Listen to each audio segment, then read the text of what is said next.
What's up, everyone? Welcome back to another video. Chef Shane here. I truly appreciate you being with me. If you can do me a favor and smash that like and subscribe button, I would truly appreciate it. It helps the channel grow and much appreciated. If you guys are looking for a channel that's going to help you, count your macros and, watch your calories, this is not the channel for you. Because today we're going to make some pork belly. I'm going to show you how we brine it. We're going to cook it tomorrow. We got to brine it for 24 hours. And then braise it off in the oven. We're gonna baste it in its own fat. And then I'm also gonna show you how to make a couple different things with celery root, make a celeriac puree, and then also some dumplings as well. So please join me. And as always, let's get cooking. Take 2 cups of organic sugar, 2 cups of kosher salt. Next, take 3 cinnamon sticks, 3 tablespoons fennel seed, 3 tablespoons juniper berries, 3 tablespoons of coriander seed, 7 star anise, 2 tablespoons of allspice, and a 1/4 cup of black peppercorns. Go ahead and mix that with the salt and the sugar in a bowl. Get your hands in there, get dirty, mix it on up. And you can put that in a big pan that's obviously will hold the pork. We'll drop that in, mix it around, put some on top, and just really get in there with your hands. Rub it down on top and the bottom. Next, you want to wrap it up and put that in your fridge for 24 hours.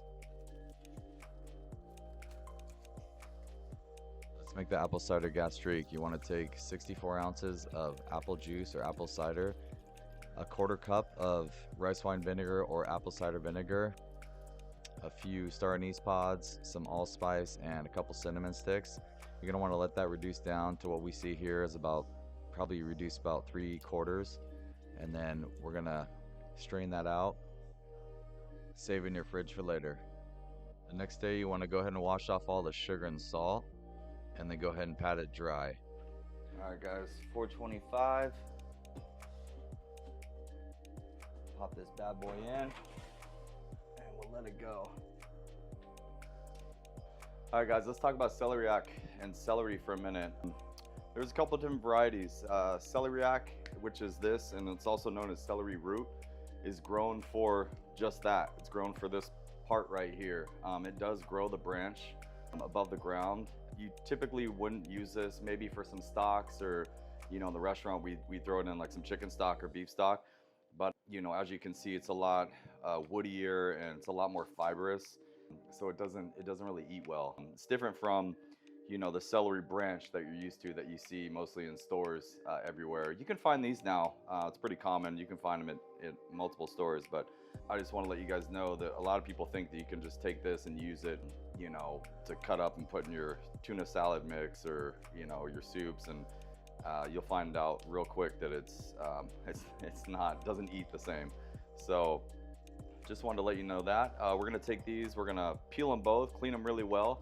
They did spend their life in dirt, so you want to be aware of that. Just get all the dirt off, scrub them really well, and then we're gonna peel both of them.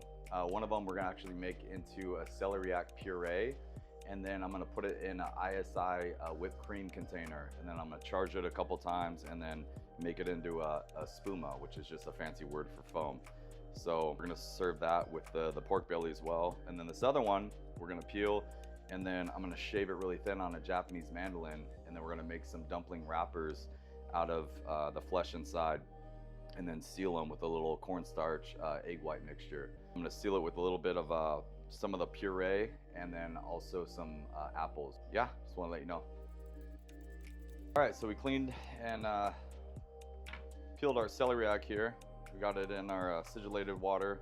Just half a lemon, squeeze it in there, a little bit of water, and you're good to go. Just keep it from oxidizing, discoloring. Next up, we have this is called a Japanese mandolin, or also known in the restaurant as the most dangerous thing in the kitchen. Can be very dangerous, so be careful if you get one of these. This blade right here is very sharp, so you want to be careful, and you're actually cutting in towards the blade. They do come with these little devices that you can actually help to keep your hand above it, little guard. So I suggest you use that unless you're professional. So we're gonna take them, we're gonna slice them down. I'm gonna show you the puree with one, and then we're also gonna make the dumplings with the other one. So the first one we'll just take, it's a little bit bigger. You can see it's a little bit bigger than here. So I'll go a little sideways and just kind of go with until it gets thick, and then I'll flip it around.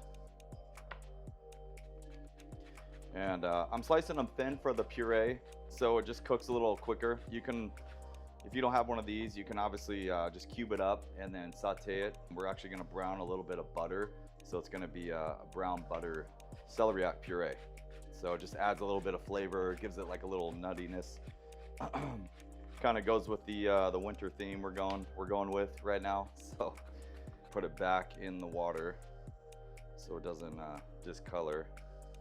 You'll just take 8 tablespoons of butter, get your pan on, and we're just gonna let that go.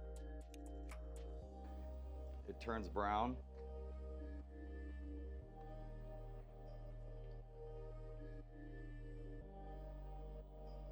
So guys, we just let the butter go until we saw some little brown specks in the bottom. You just want to do that low and slow. And then we added the shaved celeriac, and then added about a cup of whole milk, and then about a cup of heavy cream. I did just enough just to cover. We're gonna let that go for about, probably 30 minutes until it's nice and soft. And I'll show you, we're just gonna blend it up and then charge it in the ISI whipped cream canister. All right guys, we're gonna make this puree here.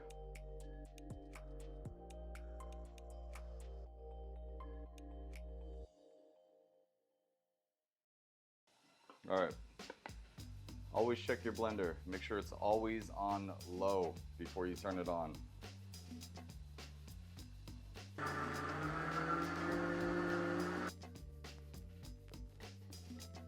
So once you strain it into your ISI, go ahead and charge it twice with nitrous oxide chargers, and then twist it up. Make sure it's not piping hot. Probably let it cool for about 20 minutes.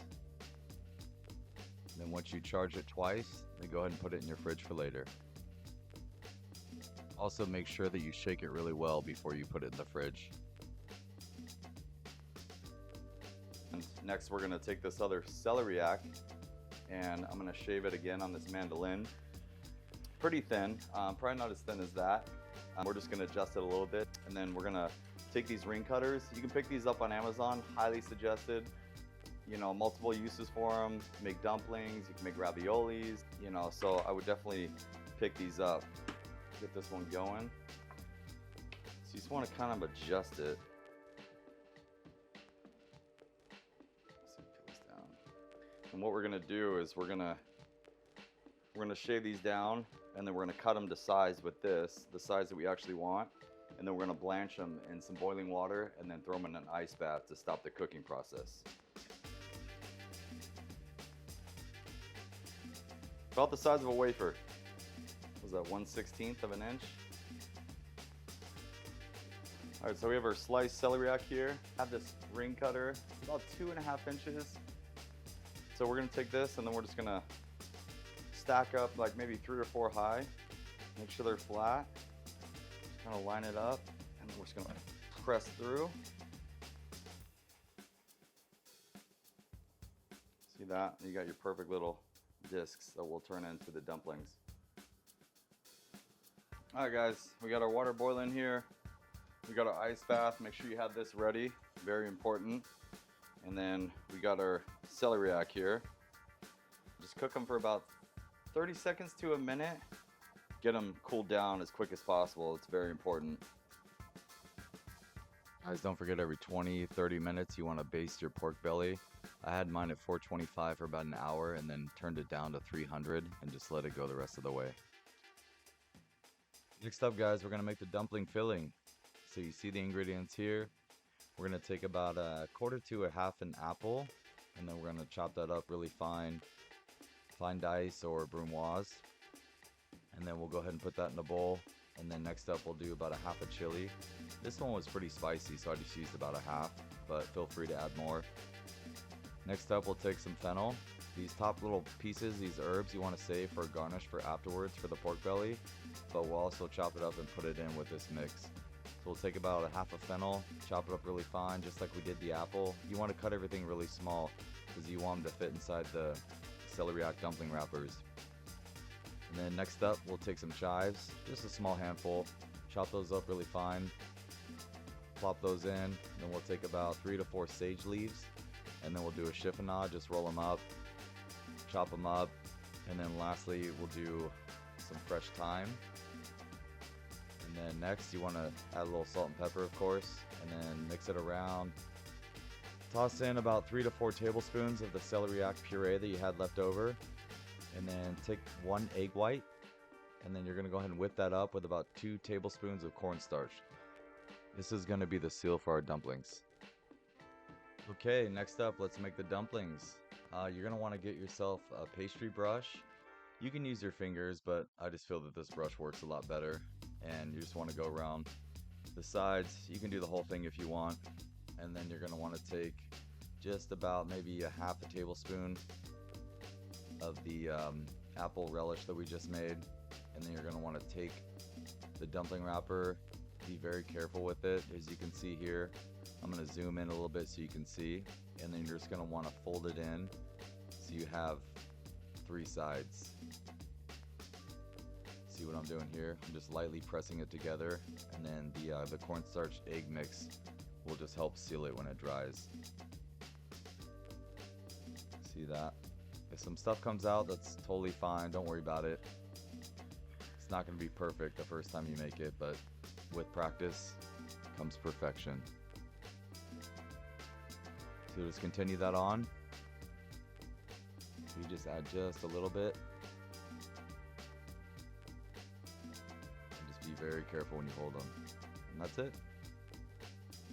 Next up, guys, we want to take our pork belly out, and we'll just let that rest. Then when it's cooled down, go ahead and put it on a sheet pan. And then we're going to put some parchment paper on top of that. And then we're going to go ahead and wrap that up really tight with some plastic wrap. And then we're going to put the other sheet pan on top. And then put a heavy weight on top, and then put it in the fridge to cool overnight. Alright guys, I'm going to show you how we puff up some sorghum. Some ancient grain.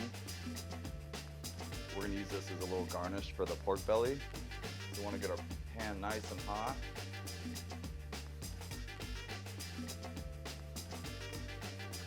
We want to probably about 3 or 4 tablespoons of oil. Not all of them will pop, so don't be scared. We'll go and put that in there. Have your lid ready.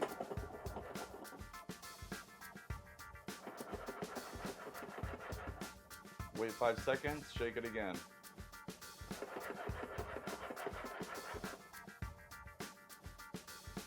It's ready to go. Delicious. Pop sorghum. Okay guys, I just wanted to show you real quick how to segment a mandarin. So we're just gonna take it like this. Just wanna take out the top, take out the bottom, squeeze those in your mouth.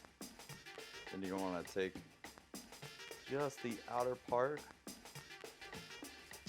of the pith off. You wanna stay behind that white line right there.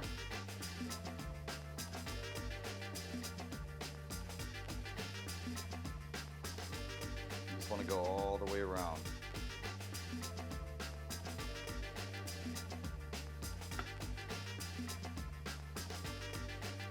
Have that right here. You're going to want to stay on the inner part and just pull out your little segments.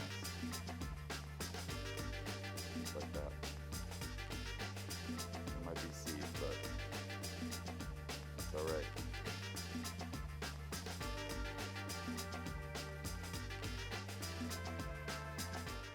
Alright, lastly, before we plate, we just got to cook off our pork belly. So you just want to take those, I cut them in little rectangles here. And just a touch of oil in the pan, fat side down, get a little color, flip those over, careful not to burn them. And you want to just add a little bit of that delicious apple cider gastrique we made in the beginning, and then just start basting those, flip them around, put them on their side, and then you want to add just a touch of water so that it doesn't over reduce, and then let those go for about 6 or 7 minutes. Got a beautiful plate here. Make sure it's nice and dry. Got our pork here. Got some fresh herbs. Fennel frond here. Some carrot tops. Some inner celery leaves that are in the very middle of the celery branch. And then I have some fried sage leaves here. Don't forget we have our dumplings that we made with celeriac. I have a little bit of pickling liquid. This is just rice wine vinegar, a little bit of sugar, bring it to a boil, put some ice in it, let it cool down. Some chilies here, and then I also have just a couple of the apple segments that I had left over. And then also I have some celery branch that I just took a peeler and just peeled it across long ways, and then also put that in a little pickling liquid. We got our puffed sorghum, and then we have our segmented mandarin. I'm gonna do a video on these. This is the apple glass I'm gonna use just as a little garnish at the end. So I'll do a video and show you guys how to make those in the future. All right.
All right, guys, that's it. Thank you for joining me. I had a lot of fun making this video. Last thing I got to do is taste it, right? Give this a whirl. Beautiful pork belly. Get some of the celeriac.